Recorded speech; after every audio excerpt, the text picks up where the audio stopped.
And then the boys are here, with Dan. And Lisa stands up and unstacks the little pile of plastic chairs by the bed. Then she starts clucking around them a bit. "Hello, Ollie, hello, Charlie," I say. But they don't really hear me, because Ollie's got the zip of his jacket stuck halfway up, and Charlie's still got his eyes glued to his Nintendo. "Afternoon, Alec," says Dan. "Sorry to land on you. We won't stop long. We'll go out over to the deep this afternoon, while we're here." "Oh, Dad!" shouts Ollie. "Oh, Dan," says Lisa. "I wanted to say it," says Ollie. "Mum," and he starts to whine. I break off a piece of chocolate for him. "Oops, sorry, son," says Dan. "Oh, it's lovely that you've come," I say. "It's lovely to see you all. Sorry I wasn't up to seeing you yesterday, but things were a bit, "God, yes, I know," says Dan. "You're feeling a bit better? How's the ticker?" "Oh, it's calmed down now. They think I'll be able to go home tomorrow." "Excellent. Scary though, mate. Bit of a wake-up call, eh?" "What do you mean?" "Well, it's like a warning to look after your health, isn't it? You're not getting any younger, are you?" "Well, no, that's true. It's a reminder you need to take things a bit easy, don't you?" "I don't exactly have a hard life, Dan." I don't know why, but I'm finding something in his tone a bit irritating. "How are you going to get home then, Alec, tomorrow? Have you made any arrangements yet?" Lisa's finished fiddling with Ollie's jacket. "Don't be daft, Dan. How could he have made arrangements?" she says. I was just wondering whether you'd like me to come and get you, Alec." "Of course you will," says Lisa. "Do you know what time they'll let you go, Dad?" "Well, they do ward rounds at 10, and then there's a bit of processing the paperwork. But if all goes okay, it'll probably be about 11:30 or so." "Right, great. Well, Dan will take the morning off, and he'll come over for you then. Then you can come back to ours for a few days." "Oh, no, that's not necessary." "Don't be daft, Dad. You're coming to us, at least for a week or so I can check you're okay." "But I haven't got anything with me, no clothes or anything." "We can sort all that out, can't we? We can pop over and pick up a few things for you. You're coming back to ours, Dad. That's all there is to it." I don't have anything more to say, but I'm not happy. Then Mr. Mohammed across the ward is just saying goodbye to his family now. And they go through the same process as before, going up to him one by one and kissing his hand. I look at the boys. "So we're going to see the sharks then, Charlie?" I say. He's still playing with his Nintendo. He doesn't look up. "Yes, and the octopus. The octopus is my favourite. It eats crabs." "Does it indeed? They had to build a special tank to stop it getting out." "Did they? Well, I never." "What about you, Ollie? Do you like the octopus?" Ollie is studying the monitor by my bed.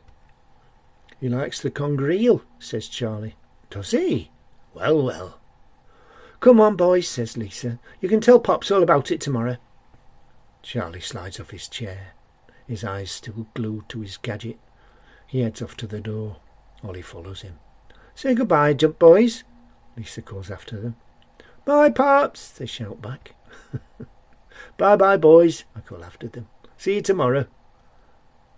But they've gone. "Go after them, Dan, will you? We don't want to lose them in this place. We'd never find them again." "Check," says Dan. "See you tomorrow then, Alec." And he runs off after them. "Yeah, see you tomorrow, son." "Right, Dad. If you can be ready at 11:30, Dan will come and get you, okay? I'd come with him, but I've got an early shift tomorrow and won't be finished until 2:30. And then the boys get in about 3. So Dan will look after you for a bit, okay?" "I'd rather go home, Lisa," I say. "I know, Dad, but I can't keep an eye on you there, can I?"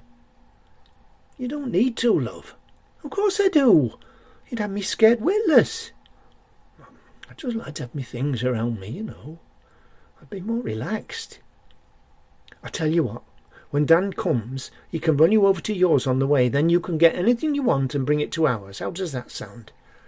"Well, I suppose. Not loads of stuff, but the essentials. I'm only trying to help you, Dad, don't you?" I know, Jill." "Excuse me, I'm not my mother quite yet." Oh, sorry, love. Slip of the tongue. I know. It's okay. She's been on my mind a lot recently. Has she? I keep... What, Dad? I keep seeing her. Do you? Do you, Dad?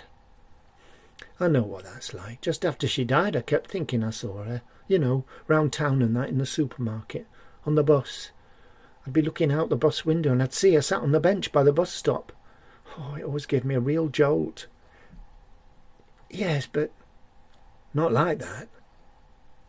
What do you mean? I mean, I actually do see her.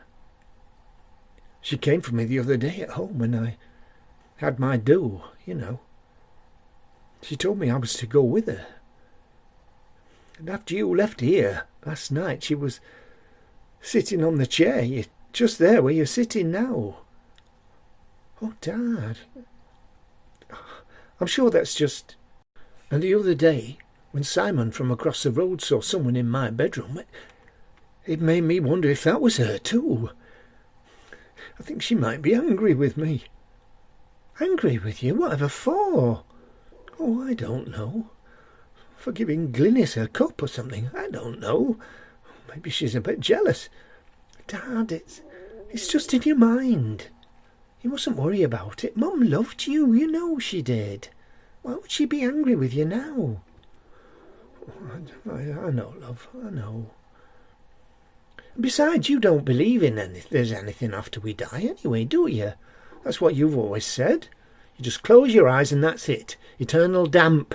That made me giggle a bit. I know, but what if I'm wrong? What if there isn't afterwards? What then? Oh, Dad. Listen, I can't do this now. The boys are waiting. We can talk about it when you get to ours, okay? Okay, Jill. Dad? Oh, sorry, love. As I say, she's on my mind. And you remind me of her when you get like this. But don't say that bit. She picks up all her bits and bobs and then comes over to me and leans across and kisses my forehead. See you tomorrow. Oh, it'll be lovely to have you there for a few days. Love you, Dad. Love you too, Lise. See you tomorrow. And she goes. I watch her as she walks to the end of the ward. She walks just like Jill used to. The same, what's the word? Gait, yes. Ugly word, really. Funny things, genes. I'm sat on the edge of the bed, all dressed and ready when Dan arrives next day. It's 12 noon.